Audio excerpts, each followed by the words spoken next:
done anything like this before. Not sure we'll do it again, considering how hard work it's been. I'm sure we will. It is really, really lovely to see you all here today. So, and welcome to the Sanctuary of Healing, those of you who've not been here before. The seed for today came from Joe Casey, who probably about 6 months ago in an email said, have you ever thought of having a symposium? And we haven't. Partly because I didn't know what one was. And I thought, oh, it sounds good. It's like I had a vague idea what it might be. So eventually I looked up what a symposium is. And actually a symposium is a get-together of guys who drink wine and talk bollocks. So that's what a symposium is. In ancient Greece, this is what used to go on. So a symposium was guys from a certain class got together, drank a lot of wine, and talked a lot. But it sounded fabulous to me. I thought, and then I saw the second description, which was a load of workshops and talking good stuff. So we thought we'd go for the second one, and we'll leave the drinking wine and talking bollocks.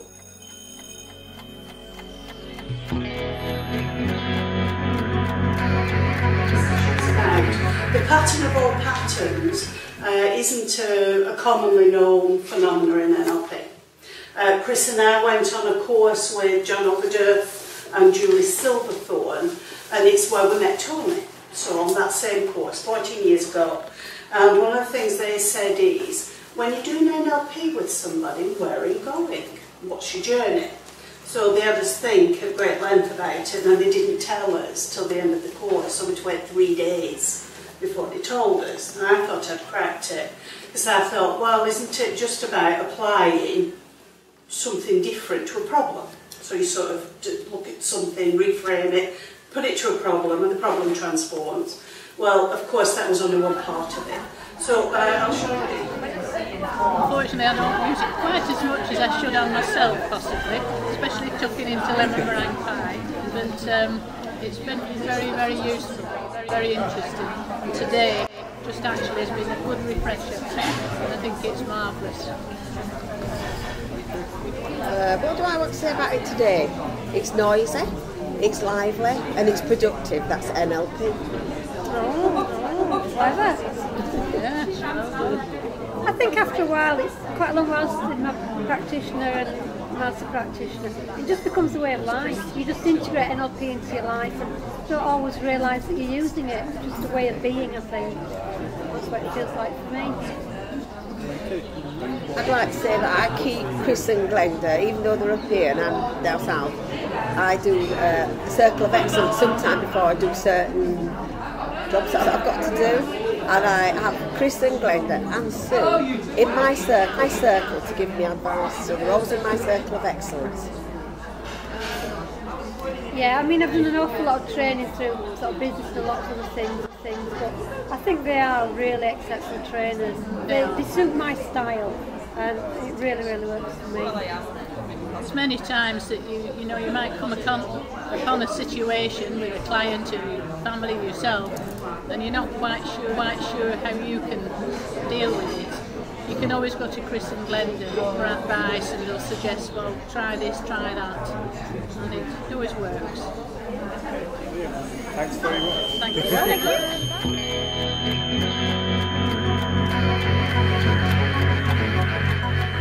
Pencils about, which I'm sure you know sometimes, because it's such an automatic reaction sometimes.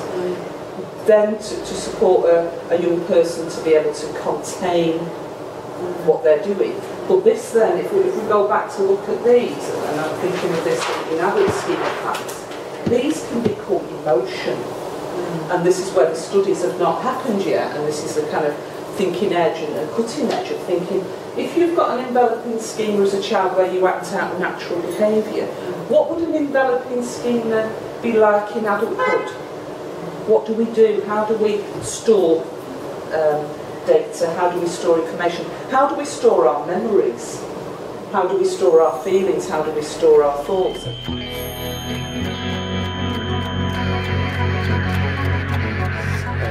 My work entails working with young people aged 10 to 18 years of age.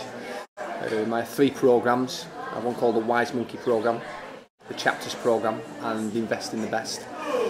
Each programme is a consequence programme, and it helps young people to understand the consequences of risk-taking behaviour and the importance of education. My role and my new staff that I've been training up at the moment, thanks to Chris and Glenda, to go out there into the world and help young people do something positive with their life and keep them on the right path.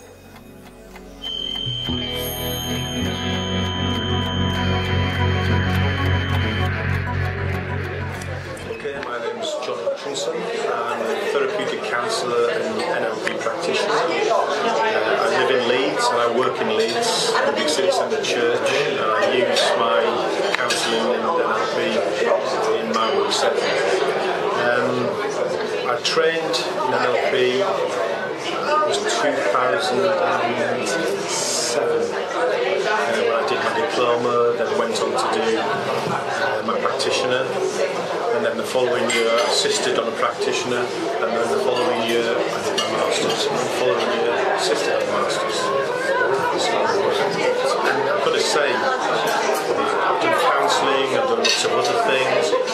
NLP is by far the most transformational thing that I've ever done, and it totally released me from what I used to perceive as chains. I used to doubt myself and ask questions of myself that were unhelpful, and NLP just blew that away. And now life is just so much more purposeful and relaxed. Fantastic.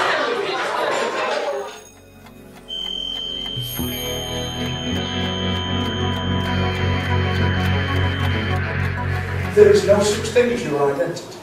It doesn't exist as a, like a flip chart easel or a pen or anything like that. Your identity doesn't exist. It's a convenient nominalisation that we use just so we can sort of, it's a nominalisation and a generalisation. Because in fact you're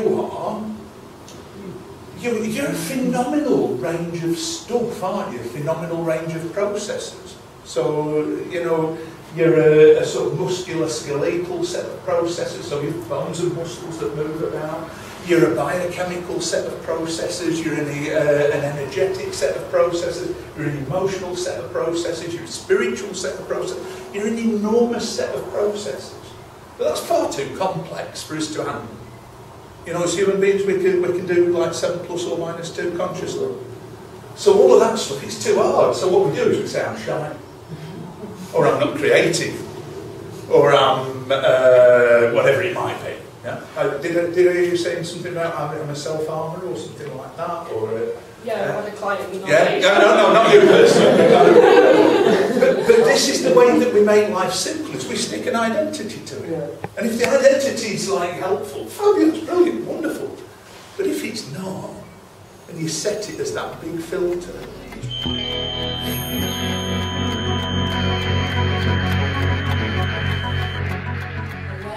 of the shifts that were going on. And my analogy, my metaphor for it is, the practitioner for me was like being given the coolest coat in the world. Put this coat on.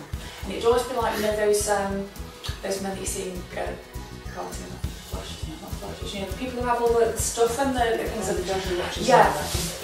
and someone would come along or something would come up for you and you think, oh, I've got a technique for that. I'll pull it out of my coat and hit and I can use it. See, that's nice. I always felt like it's such gadget, Absolutely, yeah. I've got something. Absolutely. But the difference was, I'd have to remember to put the coat on. And I didn't always, most of the time I did, but I had to have this coat on. The master practitioner was like, you come here on the first day and they say, oh, you can wear your coat if you want. Just have this glass of water and take this pill with it. And you take the pill and you think, oh, nothing's really happening. But it's like slowly over the weeks and over the months, it's like it's rewriting DNA. So it's happening at a much deeper level. So for me, I found that quite frustrating initially because I wasn't getting that kind of a new gadget that I can play with. We'd explore stuff, we'd maybe spend a whole weekend on trance and I'd be going, well, that's really interesting, I know trance. What I wasn't realising is that all the trance stuff was working on that really deep stuff with me. And because it's working on the deep stuff, you're not always consciously aware of what's going on. I just knew that by the time I maybe was midway through the programme, I was very different. Not different in a bad way, person, but different in a very good way. I think Chris has this phrase that you become the person you're meant to become. So I grew up on a council estate in Blackburn, which had the old stereotype of being the Bronx, and the roughest council estate in Blackburn. From a very early age, from a disengaged family, experienced a lot of domestic violence. Came from an Irish family, said it's because of an Irishman. Irish tend to like the black stuff, a lot of the Guinness, and when my dad used to come home, he used to take it out with Mark. So we experienced that from a very young age, and then it was sort of about the frying pan into the fire. We went on the estate, lots of gangs, lots of drugs, lots of heroin and crack. That sort of It did, and that then linked us into the structure of being able to put something together to work with clients with the horses as our assistants. And there's a really brief overview of that. It consists of an equine specialist always being in the arena.